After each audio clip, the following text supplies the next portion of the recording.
దరిద్రమైంది తెలుసా? సరే, non Muslims properties ఇల్లు లోపలేసిండ్రు ఎక్సెట్రా కబ్జాలు చేసిరు వక్ఫ్ అని చెప్తానంటే ఒక మాట. గవర్నమెంట్ ప్రాపర్టీలు కూడా వెనకటికి గవర్నమెంట్ను కూడా బిడ్డ ఎక్కువ నాటకాలు చేస్తే మా దగ్గర సర్కారు ఉన్నది అంటే మా దగ్గర వక్ఫ్ ఉన్నది అని చెప్పుకుంటుండీళ్ళు. అంటే గవర్నమెంట్ ల్యాండ్ను కూడా వక్ఫ్ అని డిక్లేర్ చేస్తే కథమిగా రేవంత్ రెడ్డి కూడా గిలిగిలి గజ్జలాటనే గిలిగిలియే అని చెప్పి డాన్స్ ఆడాలా. అట్లెట్లా గవర్నమెంట్ ఇంకా పబ్లిక్ ల్యాండ్ని నువ్వు ఎట్లా వక్ఫ్లకు తీసుకొస్తావు ప్రూఫ్ లేకుండా అది కూడా అనే దాని మీద అమెండ్మెంట్ తర్వాత వెనకటికి అసలు ల్యాండ్ రికార్డ్స్ ఇవ్వడానికి ఉండేనా?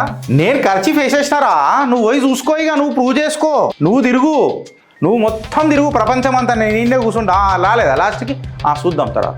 ఇట్లా నడిచింది మొత్తం మాన్యువల్ ప్రాసెస్ అంతా, మ్యానిపులేషన్ జరిగింది అంతా. కానీ ఇప్పుడు అట్లా కాదు, ఇక డిజిటైజేషన్ చేస్తాం, జియో ట్యాగింగ్ చేస్తాం, గవర్నమెంట్ ల్యాండ్ ఏదైనా కాగజ్ చూపెట్టాలి, లేకపోతే షైన్ బాగ్ దీది వచ్చి నాటకాలు ఆడతా అంటే నడవదు అని చెప్పి వక్ఫ్ అమెండ్మెంట్ తర్వాత వచ్చింది. వక్ఫ్ ట్రిబ్యునల్ పవర్స్ లిమిటెడ్గా ఇక ఖతం. ఇక వక్ఫ్ ట్రిబ్యునల్ చెప్పేసిందంటే ఖతం, నా మాటే శాసనం.